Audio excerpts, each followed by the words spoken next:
আসসালামু আলাইকুম রহমতুল্লাহ। নোয়াখালীর বাবর ভাই প্রবাস জীবন প্রায় 2.5 বছর কাটালো।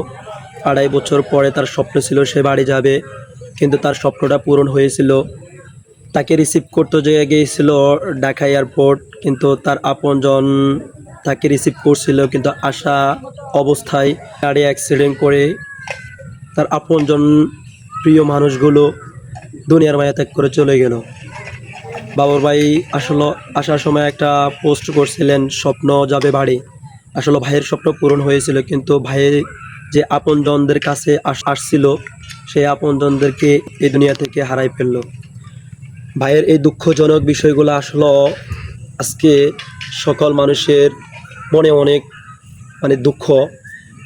তার স্বপ্ন ছিল 2.5 বছর পরে সে বাংলাদেশে আসবে, আপনজনদেরকে নিয়ে অনেক আনন্দ করবে, কিন্তু তার আনন্দটা পূর্ণ হলো না।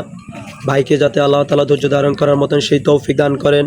তার সাথে সাথে যারা ভাইয়ের আপনজন এই দুনিয়ার মায়া ত্যাগ করছিলেন, যাতে ভাইয়ের আপনজনদেরকে জান্নাতুল ফেরদৌস আল্লাহ তাআলা দান করেন। আমরা সবাই ভাইয়ের জন্য দোয়া করি এবং ভাইয়ের পরিবারের জন্য দোয়া করি, ভাই যাতে ধৈর্য ধারণ করতে পারে।